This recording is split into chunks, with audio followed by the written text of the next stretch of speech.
अस्सलाम वालेकुम dear students. आज के इस लेक्चर में हम डिस्कस करेंगे multi level NAND nor implementation.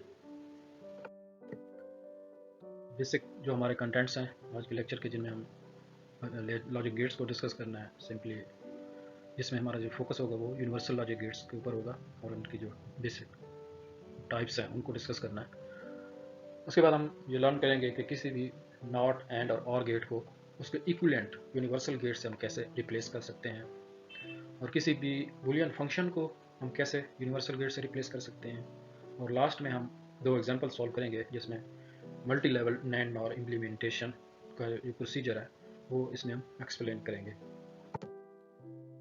Basic logic gates basically इनकी थ्री टाइप्स हैं। फर्स्ट, ये जो बेसिक लॉजिक गेट्स हैं कॉमनली यूज होते हैं एंड, नॉट एंड और।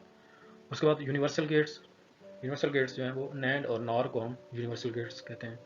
और इस तरीके से कुछ और भी हैं गेट्स, जैसे ये एक्सक्लूसिव और गेट है और एक्सक्लूसिव नॉर गेट है, ये इसी एंड और से ही ड्राइव होते हैं। तो आज के इस लेक्चर में जो हमारा फोकस होगा वो जस्ट यूनिवर्सल लॉजिक गेट्स के ऊपर होगा, मींस नैंड नॉर इम्प्लीमेंटेशन या multi level NAND nor implementation. किसी भी बुलियन फंक्शन को हम कैसे नैंड नॉर जो यूनिवर्सल लॉजिक गेट्स हैं इनसे हम कैसे इम्प्लीमेंट कर सकते हैं। यूनिवर्सल गेट्स बेसिकली इनको क्यों हम यूनिवर्सल गेट्स कहते हैं, because any Boolean function can be implemented using these gates, means NAND and NOR. So इसकी जो simple definition है वो हम read कर देता हूँ मैं। Universal logic gates are the logic gates that can implement any Boolean function without using any other type of gate. So इनको हम basically कोई भी function Boolean function implement कर सकते हैं just universal gate से, means NAND से या NOR से। तो इससे कोई भी function implement किया जा सकता है, इसलिए इनको universal gate कहते हैं। और कोई भी बाइनरी ऑपरेशन इन दो गेट से हम परफॉर्म कर सकते हैं। और इससे यह है कि एक तो इम्प्लीमेंटेशन जो है उसकी वो सिंपल हो जाती है, और कॉस्ट भी, उसकी जो प्रोडक्शन कॉस्ट है स्पेशली नैंड और नॉर यानी कि यूनिवर्सल गेट्स की जो प्रोडक्शन कॉस्ट है वो कम है, और इसकी जो फैब्रिकेशन है वो बहुत ईजी है। इस वजह से किसी भी फंक्शन को हम रिप्लेस कर लेते हैं यूनिवर्सल गेट्स से उसके इक्वलेंट में। जो बेसिक लॉजिक गेट्स हैं एंड और एंड नॉट, उनको रिप्लेस किया जा सकता है यूनिवर्सल गेट से। और यूनिवर्सल गेट्स जो हैं वो कम्यूटेटिव हैं बेसिकली। ये इनकी किसी भी इनपुट के कम्बिनेशन को अगर हम चेंज करते हैं तो इसकी आउटपुट पे कोई फ़र्क नहीं पड़ता। फॉर एग्जांपल ए और बी है तो इसको बी और ए लिख सकते हैं हम, तो इसकी आउटपुट पे कोई फ़र्क नहीं पड़ेगा। तो we can say universal gates are commutative in nature. So इसकी बेसिकली दो टाइप्स हैं जैसे मैंने पहले डिस्कस किया कि नैंड और नॉर गेट्स। ये जो दो टाइप्स हैं लॉजिक गेट्स की, इनको हम यूनिवर्सल लॉजिक गेट्स कहते हैं। तो थोड़ा सा इनको ब्रीफली डिस्कस कर लेते हैं, फिर हम डिस्कस करेंगे multi level NAND nor implementation का प्रोसीजर। तो बेसिकली जो नैंड गेट है वो एंड गेट से ही ड्राइव होता है। जस्ट एंड गेट के आउटपुट हम एक इन्वर्टर लगा देते हैं, या इस सिंबल में जैसे ये बबल यूज़ किया गया तो ये स्मॉल सर्कल टाइप, इस बेसिकली ये नॉट गेट का फंक्शन परफॉर्म करता है। तो किसी भी एंड गेट के आउटपुट पे अगर हम नॉट गेट लगा दें तो वो एंड गेट का फंक्शन वो परफॉर्म करेगा। तो इसके ट्रुथ टेबल में देखें, ये ए बी फॉर एग्जांपल हमारे पास दो इनपुट्स हैं, तो इसकी जो आउटपुट है वो कुछ इस तरह की है कि the output of NAND gate is high और 1 if at least one of its input is low. अगर कोई एक भी जीरो होगा इनपुट्स में तो उसकी आउटपुट 1 होगी। अगर दोनों इनपुट इसकी हाई होंगी तभी नैंड गेट की आउटपुट जो है वो 0 होगी या लो होगी। ये बेसिकली जो नैंड गेट के आउटपुट की ये एक्सप्रेशन है वो ए एंड बी का कॉम्प्लीमेंट है। तो इसको इस तरह भी डिनोट कर सकते हैं कॉम्प्लीमेंट के लिए, या फिर इस तरह ए बी का बॉर, इसका मतलब यह है कि NAND gate. Similarly NOR gate है। नॉर गेट को भी हम सिंपली ड्राइव कर सकते हैं किसी भी और गेट के आउटपुट के ऊपर नॉट गेट या इन्वर्टर को यूज़ करके हम नॉर गेट का फंक्शन जो है वो इम्प्लीमेंट कर सकते हैं। तो नॉर गेट के लिए बेसिकली इसकी आउटपुट उस वक्त 1 होती है जब इसकी दोनों इनपुट्स 0 हों, तो इसकी आउटपुट 1 होती है। अदरवाइज इसकी जो आउटपुट है वो 0 होती है। तो ये ए प्लस बी का बॉर है, मीन्स ए प्लस बी का कम्प्लीमेंट, या फिर इस तरह इक्वेशन को इस तरह लिख सकते हैं। अब हम इम्प्लीमेंटेशन पर आते हैं। नैंड इम्प्लीमेंटेशन को पहले हम डिस्कस करेंगे एक एग्जांपल से, उसके बाद नॉर इम्प्लीमेंटेशन। तो इसके लिए हमें सबसे पहले नॉट एंड और का जो इक्विवेलेंट है, नैंड इक्विवेलेंट, वो हमने ड्राइव करना है, जिसको हम बाद में रिप्लेस कर देंगे किसी भी बुलियन फंक्शन में।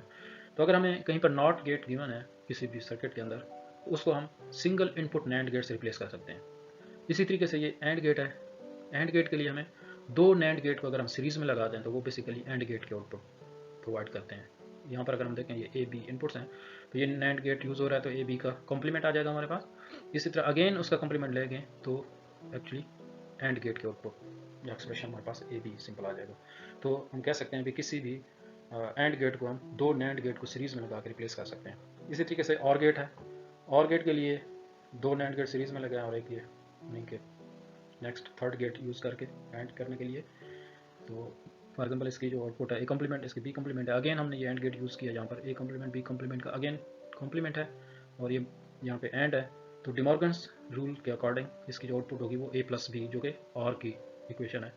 तो हम कह सकते हैं कि इस तरह के ये तीन नैंड गेट को सिमेट्री में यूज़ करके हम और गेट का फंक्शन जो है इसकी आउटपुट ले सकते हैं। तो सिंपली हम एक एग्जाम्पल यहाँ पे देखते हैं।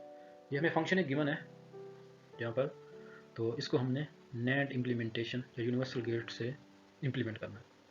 तो सबसे पहले आपने क्या करना है, इसी फंक्शन को इसकी लॉजिक डायग्राम आपने ड्रॉ कर लेनी है सिंपली, जिसमें नैंड गेट है एंड गेट और गेट है इसमें, तो ये आपने ड्रॉ कर लेनी है लॉजिक डायग्राम। सेकेंड स्टेप में आपने ये करना है, जहाँ पर एक सिंगल एंड गेट है उसको आप दो नैंड गेट हैं सीरीज में उससे रिप्लेस कर देना, जैसे कि हमने प्रीवियस स्लाइड में डिस्कस किया है और यहाँ पर भी मैंने ये प्रोवाइड कर दिया यहाँ पर ताकि आसानी हो जाए। तो ये देखें दो नैंड गेट है सीरीज में और इसको हम एक सिंगल एंड से रिप्लेस कर सकते हैं। तो ये हमारे पास एंड गेट है और इसको दो नैंड गेट सीरीज में रिप्लेस कर दिए। इसी तरीके से ये और गेट है। और गेट के लिए हमने ये तीन नैंड गेट है, इसके लिए हमने इसको रिप्लेस कर देना इससे, तो ये और गेट का इक्विवेलेंट आ जाएगा। इसी तरीके से ये एंड का इक्विवेलेंट है और ये और है एंड में, उसके लिए ये हमने नैंड से रिप्लेस कर दिया और ये और एंड गेट को रिप्लेस कर दिया हमने। ये सेकंड स्टेप में हमने इसको रीड्रॉ कर ली फर्स्ट वाली डायग्राम को अगेन इस फॉर्म में। तो इसमें हम टोटली नैंड गेट यूज़ हो रहे हैं जो हमने और एंड का इक्विवेलेंट से रिप्लेस कर दिया। इसके बाद थर्ड स्टेप में ये डायग्राम है लास्ट। इससे पहले हमें ये नोट पढ़ना होगा कि remove any two cascaded inverters from the diagram. इसमें देखें ये दो कैस्केडेड हैं, रिपीट हो रहे हैं। इनको अगर कोई इन्वर्टर रिपीट हो रहे हो तो वो ओरिजिनल जो इनपुट होते हैं वो ही हमारे पास आ जाते हैं, तो उनका कोई फ़ायदा नहीं होता, उनको हम रिमूव कर सकते हैं। जैसे फॉर एग्जांपल कोई ए वेरिएबल है हमारे पास और इन्वर्टर पे हमने उसको अप्लाई किया एज इनपुट, तो उसका ए का कॉम्प्लीमेंट आएगा। अगेन अगर हम इन्वर्टर यूज़ कर लें तो ए कॉम्प्लीमेंट का कॉम्प्लीमेंट होगा तो वो ओरिजिनल वेरिएबल ए आ जाएगा, तो उसका फ़ायदा नहीं हुआ। दो इन्वर्टर अगर सीरीज़ में हो तो उससे आउटपुट पर कोई फ़र्क नहीं पड़ता, तो इसके लिए हम इनको रिमूव कर सकते हैं। इसी तरीके से यहाँ पर दो इन्वर्टर हैं ये सीरीज़ में, इनको रिमूव कर सकते हैं और ये दो इन्वर्टर इनको भी रिमूव किया जा सकता है।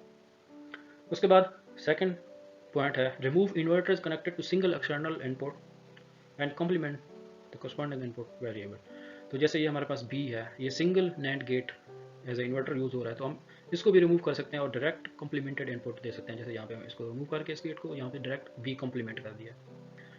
तो इस तरह से हम फाइनल जो डायग्राम है नैंड इम्प्लीमेंटेशन की वो ड्रॉ कर सकते हैं। तो अब इसमें देखिए टोटली नैंड गेट्स हैं इसके अंदर, तो इसको हम कहते हैं मल्टी लेवल नैंड इम्प्लीमेंटेशन। तो सेकंड जो टाइप्स है यूनिवर्सल गेट के, नॉर गेट, उसकी एक एग्जांपल हम सॉल्व करते हैं। सिमिलरली हम इसके सबसे पहले जो नॉर इक्विवेलेंट सर्किट हैं नॉट और एंड का वो ड्रॉ कर लेते हैं।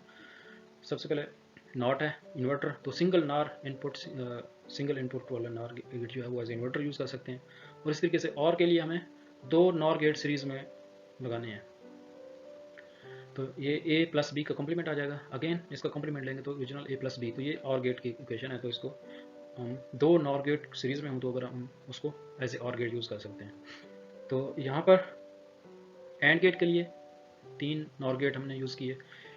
इसकी फॉर एग्जांपल इसकी आउटपुट ए कॉम्प्लीमेंट है बी कॉम्प्लीमेंट है, अगेन नॉर गेट है, तो ये A complement plus B complement का कॉम्प्लीमेंट डिमॉर्गन रूल के अकॉर्डिंग, तो ये हमारे पास ए बी आ जाएगा जो कि एंड गेट का एक्सप्रेशन है। तो ये थोड़ा माइंड में रखें। वहाँ पर अगर दो नैंड गेट्स हों सीरीज़ में तो वो प्रीवियस एग्जांपल में जैसे डिस्कस किया वो एंड गेट का इक्विवेलेंट होता है, लेकिन अगर दो नॉर गेट हों सीरीज़ में तो वो और का इक्विवेलेंट होता है। तो ये चीज़ आपने माइंड में रखना। सिमिलरली इस फिगर के लिए भी अगर ये तीन नॉर गेट हैं इसमें ड्रॉ किए हुए हैं, तो ये बेसिकली एंड है, अगर यहाँ पे नैंड गेट होते तो ये इसके एंड के इक्वल होता, सॉरी और के इक्वल होता। तो सेम एग्जांपल हम सॉल्व कर लेते हैं नॉर इम्प्लीमेंटेशन से। तो अपने फर्स्ट स्टेप वही है सेम, आपने एंड और जो इम्प्लीमेंटेशन है उसी गिवन फंक्शन की वो ड्रॉ कर लेनी है और उसके बाद उसका इक्विवेलेंट सर्किट से रिप्लेस करना है सेकंड। यहाँ से देख सकते हैं हम, एंड के लिए हमें 3 नॉर गेट्स हैं, इस सीरीज इस जियोमेट्री में इसको रिप्लेस कर सकते हैं आप एंड गेट से। इस तरीके से ये जो और गेट है इसको 2 नॉर गेट से रिप्लेस कर सकते हैं और इस तरीके से ये कंप्लीट जो फिगर है वो रीड्रॉ कर लेंगे। और सिमिलरली वही सेम 2 नोट यहाँ पे लिखे हुए हैं, जो 2 नॉर गेट कहीं आगे आपको सीरीज में है उनको आपने रिमूव कर देना है और जो सिंगल इनपुट वाले हैं उनको आपने कॉम्प्लीमेंटेड कर देना है और सिंगल जो इन्वर्टर है उनको रिमूव कर देना है। तो ये आपके पास उसी तरीके से ये फाइनल डायग्राम आ जाएगी। यहाँ पर देखें ये सिंगल इनपुट वाला था नॉर गेट, उसको हमने रिमूव करके सी कॉम्प्लीमेंट कर दिया और इस तरीके से ये रिमूव हो जाएंगे और यहाँ पे ये नॉर गेट और ये सीरीज़ में थे ये रिमूव हो गया, ये 2 कॉम्प्लीमेंटेड हो जाएंगे और इसी तरीके से और रिमेनिंग जो है उनकी हम नंबरिंग कर देंगे जिनको हम रिमूव नहीं कर सकते और वो यहाँ पे रीड्रॉ कर लेंगे। तो ये हमारे पास NOR implementation, multi level NOR implementation से किसी भी फंक्शन को इस तरह से हम इम्प्लीमेंट कर सकते हैं। तो एक और इम्पॉर्टेंट चीज़ है इसमें वेरिफिकेशन, वो हम इसी है इसके लिए वेरिफिकेशन करना। ओरिजिनल सर्किट ये जो है इसके लिए ट्रुथ टेबल ड्रॉ कर सकते हैं, सिमिलरली इसके लिए भी नॉर इम्प्लीमेंटेशन या नैंड, तो इनकी आउटपुट हम इस तरीके से चेक कर सकते हैं। तो लास्ट में मैं इसकी जो सिंपल समरी है, जो मल्टी लेवल नैंड और सर्किट्स की जो इम्प्लीमेंटेशन का जो प्रोसीजर है, ये जो स्टेप हमने परफॉर्म करने हैं उनको मैं रिवाइज कर देता हूँ। फर्स्ट में है from the given algebraic expression draw the logic diagram with AND और NOT gate, assume that both the normal and complement inputs are available. तो सबसे पहले आपने क्या करना है, जो गिवन फंक्शन है उसकी आपने इक्विवेलेंट एंड और नॉट उसकी जो लॉजिक डायग्राम है वो ड्रॉ कर लेनी है। अगर उसमें कोई कॉम्प्लीमेंटेड इनपुट है तो वो आपने अज्यूम करना है कि वो ऑलरेडी गिवन है, नॉट गेट आपने वहाँ पर यूज़ नहीं करना सिंगल। तो सेकंड स्टेप में आपने क्या करना है, उसी जो लॉजिक डायग्राम है उसी को रीड्रॉ करना है और उसका जो इक्विवेलेंट नैंड है या नॉर है उससे उसको एंड और नॉट से रिप्लेस कर देना है। नंबर थर्ड पे जो कैस्केडेड हैं या जो रिपीट हो रहे हैं इन्वर्टर्स उनको आपने रिमूव कर देना है। और नंबर 4 पे इन्वर्टर्स हैं, अगर कोई डायरेक्ट इन्वर्टर है इनपुट के ऊपर तो आपने उसको रिमूव कर देना है और उस इनपुट को कॉम्प्लीमेंटेड इनपुट कर देना है। तो इस तरीके से आपके पास इन 4 स्टेप को यूज़ करके आप कोई भी सर्किट बुलियन फंक्शन को multi level NAND nor circuit से इम्प्लीमेंट कर सकते हैं। तो ये कुछ रेफरेंसेस हैं, आप इनको विजिट कर सकते हैं।